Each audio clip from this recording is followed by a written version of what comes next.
با سلام به همه شما دوستان عزیزم، امیدوارم حال همتون عالی باشه. امروز میخوایم راجع به چند مورد از سوء تفاهم هایی که برای شما عزیزان در مورد مثبت نگری و مثبت گرایی به وجود اومد صحبت بکنیم. دنیا بر پایه قانون ارتعاش و انرژی که داره کار میکنه و شرایط کنونی زندگی هر کدوم از ما چه خوب و چه بد ناشی از دنیای درون و افکار ماست. خیلی ها فکر میکنن که اگه مدام جمله های مثبت رو تکرار بکنن به هر چیزی که میخوان میرسن. چند نفر از دوستان میخواستن در مورد صحت و سقم این برنامه ها و مطالبی که امروزه خیلی جاها شنیده یا خونده میشه بیشتر بدونن. ما آدم‌هایی رو می‌بینیم با ادعاهای واهی مثبت اندیشی و اینکه اگه مثبت فکر بکنید پول و همسر و موفقیت و همه چیز رو به دست خواهید آورد و همیشه هم اتفاقات خوب براتون میفته و از این قبیل حرف‌ها. به اندازه کافی هم که حرف زدن، آخرش هم تکلیف شما اینه که باید یه سری از CD ها و کتاب های آموزشی اونا رو بخرین یا تو سمیناراشون شرکت بکنین و بعد تمام. تشریف ببرین خونتون و منتظر باشید تا اتفاقات خوب، خبرهای خوب و تمام خوشبختی‌های عالم خودشون راه بیفتن سمت شما و شما خوشبخت بشین. این عقیده ظاهراً بیشتر برای خودشون جواب داده و اونها رو به پول و موفقیت و شهرت رسونده، چون که اونا تونستن افراد ساده و خوشباور زیادی رو که به دنبال راه‌های ساده و سریع برای رسیدن به موفقیت و شادی هستن رو دور خودشون جمع بکنن و فقط خودشون سود بکنن. اما در حقیقت جمله های مثبت به تنهایی باعث رسیدن به خواسته ها و موفق شدن نمیشه. انرژی مثبت، جذب انرژی های همسو و ارتعاشات ذرات عالم، همه اینها حقیقت داره و درسته، ولی در صورتی که شما با دونستن همه اینها خودتون هم دست به کار بشین و به دنبال کسب یک مهارت یا به دنبال خواسته هاتون برین، اهدافتون رو تعیین کنین و برای اونها برنامه ریزی بکنین، تلاش بکنین، بعد اونه که به موفقیت میرسین. نه اینکه همینطوری فقط به 4 تا جمله بسنده بکنین، اونا رو تکرار بکنین و انتظار داشته باشین که شاید این ماه یا ماه بعدی یا 3 ماه دیگه من به همه آرزوهای خودم برسم. مثل این میمونه که کسی آرزوش این باشه که بخواد پزشک بشه. خب این آدم که نمیشه بشینه تو خونه فقط بگه من دوست دارم پزشک بشم و هی این جمله رو تکرار بکنه و خودش رو در حالی که روپوش سفید پوشیده توی بیمارستانه و داره برای یک مریضی نسخه مینویسه تصور بکنه و انتظار داشته باشه که حالا آرزوش که پزشک شدنه برآورده بشه. یا کسی که میخواد هیکل خوب و وزن نرمالی داشته باشه، نمیشه که فقط بیاد غذاهای پرکالری ناسالمی رو بخوره، ورزش نکنه و فقط از کلمات تأکیدی یا جملات تأکیدی استفاده بکنه تا به وزن ایدئالش برسه. همه چیز در این عالم اول با یک ایده، با یک رویا، با یک خیال و یک تصور به وجود اومد و بعد خلق شد.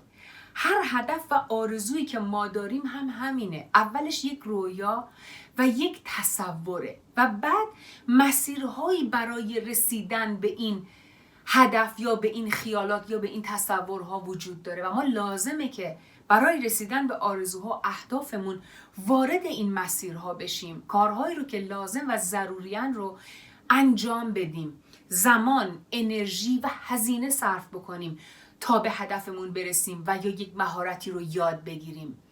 مطلب مهم دیگه اینه که خیلی از افراد هستن که حس درونی مثبتی دارن، همیشه در حال تکرار جملات مثبت هم هستن و انتظار دارن که این رفتار اونها روی بقیه هم اثر مثبت و مستقیم و خوبی بذاره، در صورتی که این روش هم میتونه کار نکنه و تأثیری نذاره. الان دلیلش رو براتون میگم. مهمترین چیزی که این شخص فراموش کرده اینه که علاوه بر داشتن حس درونی مثبت و تکرار جملات مثبت، باید حتما رفتار و عمل مثبتی رو هم انجام بده تا دیگران ببینن و بعد بتونه تاثیرگذار باشه. معمولا حرف زدن به تنهایی باعث برانگیخته شدن حس مطلوب و تاثیرگذار در بقیه نخواهد شد. مثلا یه مربی ورزشی که خودش اضافه وزن داشته باشه یا پشت هم بیاد سیگار بکشه، نه تنها تأثیر مثبتی روی مراجعه کننده ها نمیذاره، بلکه حتی ممکنه مراجعه کننده رو فراری هم بده.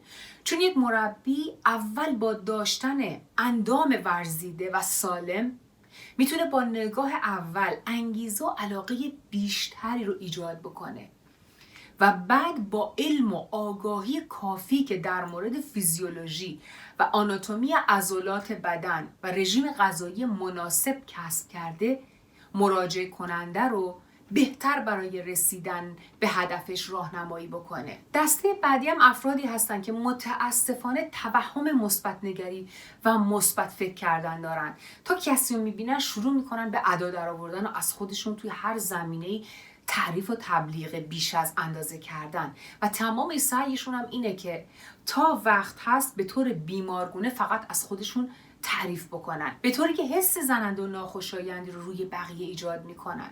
اونا فکر میکنن این رفتارها و حرفها مثبت بودن و مثبت گراییه، در صورتی که نمیدونن منشون یا همون ایگوشون داره به جاشون حرف میزنه و همین رفتارشون نشون میده که کاملا هم هویت با من ذهنی و افکارشون هستن که اگه از لحاظ ذهنی بیدار بودن طبیعتاً هوش درونشون کار میکرد و تفاوت مثبت اندیشی و خود بزرگبینی و غلو کردن رو به راحتی متوجه می شدن. در حقیقت این رفتارها نشون دهنده دنیای منفی درونی و آسیب دیده این افراده که در هر دو بخش ناخودآگاه و خودآگاهشون از اعتماد به نفس پایین و پندارهای بدی که در مورد خودشون دارن در حال عذاب کشیدن هستن. در واقع اونا وقتی از خودشون دارن تعریف و تمجید میکنن به دنبال این هستن که تمام اون آسیبها، تحقیرها و تنفرهایی که از خودشون دارن و در عمق وجودشون قرار گرفته رو ترمیم بکنن. به طور کلی آدم‌های پر از انرژی مثبت خصوصیات بارزی دارن که همه دوست دارن زمان بیشتری رو با اونها بگذرونن. اونها از هر چی که دارن و ندارن راضین و هر اتفاقی هم که براشون بیفته رو با شعور و درک بالاشون میپذیرن. از دیگران بد نمیگن، بیشتر خوبی ها رو میبینن و حرف های خوب میزنن. وقتی راجع به کسی صحبت میکنن خیلی حواسشون جمعه که بیشتر نکته های جالب و مثبت شخصیت اون طرف رو بیان بکنن. این رفتار بدون اینکه شما متوجه اون بشین حس خوبی رو در وجود شما ایجاد میکنه، چون شما رو مطمئن میکنه که در مورد شما هم جلوی دیگران به همین روش عمل خواهد شد و پشت سر شما همین حرفا زده خواهد شد. آدم‌های پر انرژی و مثبت وقتی درباره اتفاقی صحبت می‌کنن، مثلا سفر یا حتی حادثه ناخوشایندی، جنبه‌های خوب و جالب و آموزنده اون اتفاق رو هم می‌بینن و سعی می‌کنن اونها رو هم به شما منتقل بکنن. یعنی همش بدی رو نمی‌بینن. اونا مسئولیت تمام اتفاقای خوب و بد زندگیشون رو میپذیرن و میدونن که مسئول بخشی از ناخوشایندی هایی که توی زندگیشون وجود داره خودشون هستن و درک میکنن که باید برای رفع اون کار مثبت و موثری رو انجام بدن. اونها خلاق و سازندن و منتظر نمیمونن که یک روز خوب برای خودشون، برای خانواده‌شون یا برای دوستانشون بیاد، بلکه سعی میکنن یک روز خوب رو برای خودشون، خانواده‌شون و دوستانشون بسازن. اونها بذلگو و شادن. وقتی شما رو در آغوش میگیرن با همه وجودشون، با همه عشقشون شما رو در آغوششون میفشارن یا میبوسن و کاملا این حجم از انرژی مثبت و عشق و این حس خوبشون رو به شما منتقل میکنن و شما میفهمین که احساسشون تقلبی و نمایشی نیست. اونا کاری ندارن که کی هستن، خانواده‌شون کیه، چقدر دارایی و مال دارن، سطح سواد و مدرک تحصیلیشون چیه، یا شما کی هستین و چی دارین و چی کاره هستین. به هر حال اونا متواضع و فروتنن و با همه آدم ها سعی میکنن رفتاری رو که شایسته خودشون هست داشته باشن. یعنی یک رفتار بسیار خوب و محترمانه. اگه ازشون نظری بخواین بدون هیچ گونه قضاوت و موضع‌گیری و بدون ناراحت کردن شما، نظرشون رو میگن که بیشتر بتونه به پیشرفت شما یا حال خوب شما کمک بکنه. از پیشرفت کسی تو هیچ زمینه‌ای ناراحت نمیشن، ولی شکست یا ناراحتی کسی اونا رو آزار میده و دلشون میخواد که کمک بکنن تا کسی رو از وضعیت سختی نجات بدن. ولی آدم‌های منفی کاملا برعکس اینایی هستن که گفتیم. اونها یا همیشه خسته و بی انرژی هن و با این حالت خستگی و کم داشتن انرژی رو به دیگران منتقل میکنن، یا انرژی بالای غیر طبیعی دارن که فقط در حال سرکوب کردن انرژی های دیگران هستن که نشون دهنده روان ناسالمشون هست. اونها همیشه از همه شاکیان و تو فکرشون اونها خودشون همیشه قربانی و ستم دیده هستن و دیگران رو مسئول تمام بدبختی های زندگیشون میدونن و تلاشی برای اینکه خودشون یا زندگیشون رو تغییر بدن نمی کنن. اونا هیچ وقت از کسی یه چیزی تعریف نمی کنن. اگر هم به ندرت از چیزی تعریف بکنن، بلافاصله با یه ولی و اما با یه جمله منفی که به اون جمله قبلی میچسبونن صحبت میکنن. مثلا میگن ماشین خوبیه ولی رنگش زشته، خونه خوبیه ولی حیف که کوچیکه، کیف قشنگیه ولی حیف که دستش کوتاست و از این قبیل حرفها. همیشه در حال عیب‌جویی کردن و کوچیک کردن دیگران و تعریف کردن از خودشون هستن. توی هر بحثی اونا هستن که باید حرف آخر رو بزنن و اگه اینطور نباشه تا شما رو تسلیم و متقاعد نکنن یا به عبارتی شما رو به غلط کردن نندازن ولکن نیستن. کار اصلی اونا اینه که انرژیشون چون بسیار پایینه و چون شدیداً داره آزارشون میده، میان و با یک عملی، با یک نگاهی، با یک سوال، با یک کنایه و یا شروع یک بحثی سطح انرژی شما رو هم تا سطح انرژی خودشون پایین میکشن. تازه مثل اونا میشین، خشمگین و سرخورده میشین و احساس شکستن و رنج میکنین. احساس میکنین که دارین میبازین و دارین قربانی میشین و باید کاری بکنین. متعاقب اون برافروخته میشین، تپش قلب میگیرین، حالتون خراب میشه و اینجاست که اون انرژیش بیشتر میشه و احساس میکنه شما رو شکست داده و برنده شده، چون هم انرژی شما رو دزدیده، هم حالتون رو خراب کرده و هم خشم و عقده خودش رو دیسچارج کرده و بیرون ریخته. بنابراین آروم میشه و این شما این که بدون هیچ دلیل یا پلنی و ناخواسته وارد بازی اون شدین و آرامش و انرژیتون رو از دست دادین. پس در این جور مواقع باید حواستون خیلی جمع باشه که ابداً وارد بازیشون نشین. و باز هم تکرار میکنم، چون شرایط درونی، زندگی خانوادگی و شرایط کودکی خاص و رفتارهای اجتماعی که با اونها شده تأثیرات جدی و محکمی رو روی روان اونها ایجاد کرده و به علت بیخبری از خودشون و نداشتن آگاهی نتونستن به خودشون کمک بکنن و خودشون رو از اون بارها خلاص بکنن. برای همین این رفتارها و حالاتی که باعث رنجش نزدیکانشون میشه در حقیقت یک مکانیزم دفاعی و یک سپریه که گرفتن جلوی خودشون تا خطرهای احتمالی رو دفع بکنن و از شکستنهای بیشتر جلوگیری بکنن. و اگه خودشون یا اطرافیانشون اونقدر باهوش و آگاه باشن که متوجه این مشکل بشن، بهتر میتونن برای رفع این مشکل ها کمک بگیرن که یا با کمک دارو یا با روش‌های دیگه این مشکل رو حل بکنن.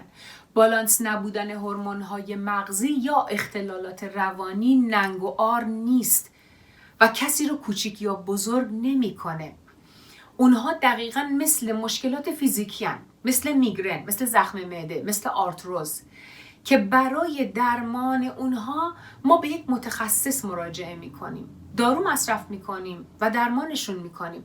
مسائل روانی هم همینن، نه ترسی دارن نه خجالتی دارن. زمانی خجالت آوره که طرف بفهمه که مشکل داره و این مشکلش چه آسیبی داره به خودش و بقیه میزنه و به همون مشکل بباله و افتخار بکنه و بگه من همینم که هستم و کسی نمیتونه منو تغییر بده، من دارو نمیخورم، مگه من دیوونم که برم پیش روانپزشک یا روانشناس. اگه نظیر این افراد دور براتون دارین که خودشون نمیخوان و نمیشه کاری براشون بکنین و در مقابل فهمیدن حقیقت مقاومت میکنن، چاره‌ای نیست جز این که سعی کنید که فاصلتون رو با اونها حفظ بکنید، باشون کمتر هم کلام بشین یا اگر هم بنا به دلایلی مجبورین زمانی رو باهاشون بگذرونید، با لبخند و سکوت وارد بحث و جنگ و جدال با اونها نشین اگه این طرف دوست و فامیل باشه خب آدم راحت‌تر میتونه این ارتباطات رو مدیریت بکنه و اگر همسر شما باشه و تحملش براتون غیر ممکن باشه میتونید به خیلی چیزهای دیگه فکر بکنید. ولی اگه فرزندتون باشه خیلی باید قوی باشین. اول از همه باید مواظب سلامتی روانی خودتون باشین، چون این افراد با نپذیرفتن مشکلشون و مقاومت کردن و ادامه دادن این رفتارهاشون باعث بیمار شدن اعضای خانواده میشن. بیشترین تعداد بیمارانی که به روانشناسا مراجعه میکنن خود این افراد بیمار نیستن، بلکه نزدیکانی هستن که با این افراد دارن زندگی میکنن، مثل همسر، پدر و مادر یا خواهر و برادر. اگه شما هم دارین با این افراد زندگی میکنید و نمیتونید که فاصله ایجاد بکنید، تا جایی که براتون مقدوره سعی بکنید محیط امنی رو براشون فراهم بکنید. اونها رو از استرس های مالی، عاطفی و استرس های اضافی زندگی دور نگه داشته باشین و این شرایط رو بپذیرین که همینیه که هست و کار خاصی نمیشه براش کرد. در عوض برای سلامت روانی خودتون برنامه‌ریزی‌های سالم بیشتری رو داشته باشین تا بتونین سلامت روان خودتون رو در حد اعتدال و نرمال نگه داشته باشین. جمع تو دیدم پس از این هیچ پریشان نشوم، راه تو دیدم پس از این همراه ایشان نشوم. ای که تو شاه چمنی سیر کن صد چون منی، چشم و دلم سیر کنی سخره این خان نشوم. کعبه چو آمد سوی من جانب کعبه نروم، ماه من آمد به زمین قاصد کیوان نشوم. فربه و پرباد توام مست و خوش و شاد توام، بنده و آزاد توام بنده شیطان نشوم. شاه زمینی و زمان همچو خرد فاش و نهان، پیش تو ای جان و جهان جمله چرا جان نشوم. مولانا در این شعر داره از خصوصیات یک انسانی که از سه بعد انسانی مثل بعد فیزیکی، بعد هیجانی و بعد فکریش خارج شده و وارد بعد معنوی و عرفانی شده حرف میزنه. میگه من وحدت و یکپارچگی تو و همه عالم رو فهمیدم و دیدم و از این به بعد دیگه ملول و پریشون نمیشم. منظور مولانا دیدن و شناختن و فهمیدن یک ذهنی نیست و این درک و بینش وجودی و درونیه.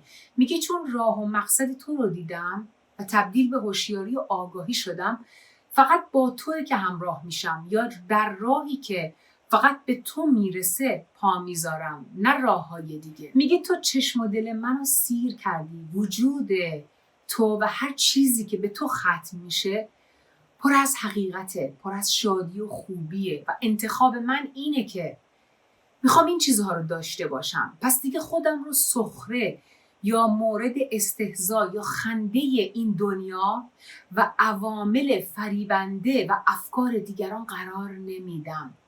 خان یعنی سفره. میگه اجازه نمیدم دیگران انرژی من رو پایین بیارن، منو خشمگین و عصبانی بکنن و از این موضوع خوشحال بشن. با شناختی که از تو پیدا کردم نمیخوام و نمیذارم چیزی از این سفره دنیا یا جهان بیرون منو فریب بده و وابسته بکنه یا منو بشکونه. میگه من چیزی رو غیر از تو پرستش نمی کنم. برای درک خدا یا اون هوش برتر لازم نیست که عزم سفر بکنم و اون همه راه رو تا کعبه یا خونه خدا برم. کعبه سمبل و یادآور تجلی و حضور خداونده، ولی خداوند در وجود من و در جان من و در تمام ذرات عالم حضور داره. مولانا میگه اگه حتی کعبه بخواد توسط انسان پرستیده بشه مثل بته و هیچ فرقی با بت نداره.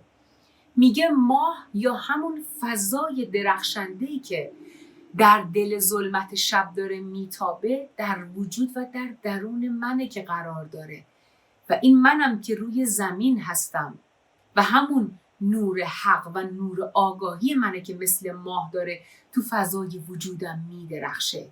و میگه زمانی که وجود و حضور و فهم من معنا پیدا میکنه که تو در جان من بدرخشی، علتش تو باشی، فقط با توئه که من مست و از خود بی خود و رها از همه چیز و همه کس میتونم باشم. و این انتخاب منه که میخوام بندگی تو رو بکنم.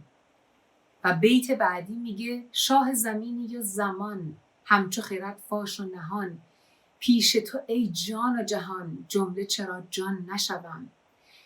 میگه تو هم شاه زمان و هم شاه مکانی. تو پس زمینه تمامی شکل‌هایی هستی که ما میبینیم یا حتی نمیبینیم. یعنی تو هم جان و هم جهانی، یعنی تمام جانهایی که زنده‌اند و وجود دارن از اراده و نیروی تویی که وجود دارن. پس منم میخوام تماما اون جانه باشم، چون میدونم جسم و بدن و فرم نیستم و تو همون جانی که در وجود من و در رگ‌های من و در نفس من جاری هستی. یک عارف یا یک انسانی که از خواب فکرش بیدار شده، از اون چه که بسیاری از مردم از اون شرم دارن شرمی نداره. از بی‌آلایش بودن، از ساده بودن، از زندگی ساده داشتن، از راستگو بودن و از خیلی چیزهایی که این روزها داره کمرنگ میشه و بی ارزش انگاشته میشه، این شرم رو ندارم. این شرم نداشتن حالت درست و غلطی داره. مثلا کسی که مشکل روانی داره و منطقی به قضیه نگاه میکنه، برای کنترلش میره دارو مصرف میکنه، ورزش میکنه و در مورد اون مشکل اطلاعات جمع میکنه و اون مشکل رو تحت کنترلش در میاره و از این که کسی بدونه شرمی نداره. این حالته که درسته. مگه کسی که زخم معده داره، ناراحتی قلبی یا کلیه داره، شرمساره یا خجالت میکشه؟ خب نه. ولی کسی که بیاد و به همون مشکلی که داره، که هم خودش رو و هم زندگی دیگران رو داره به هم میریزه و بیاد و به این پخش کردن رنج و درد بنازه و افتخار بکنه و بگه من همینم که هستم، اینه که حالت نادرستیه. متاسفانه در عصر ما اکثر آدم ها طوری تحت تاثیر من و ایگوی خودشون و ایگوی جمعی قرار گرفتن که هر گونه کار ناشایست و غیر انسانی و شرم‌آوری رو با افتخار ازش حرف میزنن و بعدش هم انتظار تشویق و توجه دارن. کارهایی که همه جای دنیا و از لحاظ انسانی ناشایست و بد به حساب میاد، ولی امروزه برای عده زیادی تبدیل به ارزش و روشن فکری شده و این اصلاً چیز خوبی نیست. اینها بیسوادیه. بیسواد کسی نیست که فقط نتونه بخونه و بنویسه یا دانشگاه نرفته باشه. بیسواد کسیه که به شناخت خودش نرسیده باشه و اگه تمام کتاب‌های دنیا رو هم خونده باشه هنوز چیزی بارش نیست. هر چقدر وجود کسی پر از درد، پر از نفرت، پر از عقده و خشم و مقایسه کردن و مسابقه دادن با هم نوع خودش باشه، به همون اندازه بیسواده. منظور مولانا هم همینه که میگه وجود و باطن یک انسان بیدار و رها شده از ذهن یک پارچه و دور از ترس و پریشانیه و اون همواره راه درست رو سعی میکنه که بره و اونه که بی نیاز از ظواهر و دنیای بیرونیه و به هیچ چیز سعی میکنه که وابسته نباشه. از سنگ و چوب و آهن برای خودش هویت نمیسازه.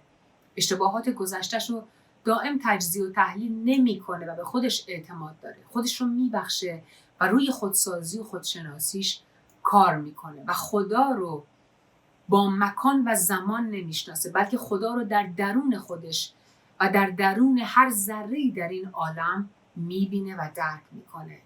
اون سعی میکنه من ذهنیش رو در آزادگی و جاودانگی درونش گم بکنه تا اون موقع در تمامیت و در کل هستی خودش رو پیدا بکنه. عزیزان، تا برنامه بعد همتون رو به خدا میسپارم. شاد و پیروز سلامت باشید و خدا نگهدارتون.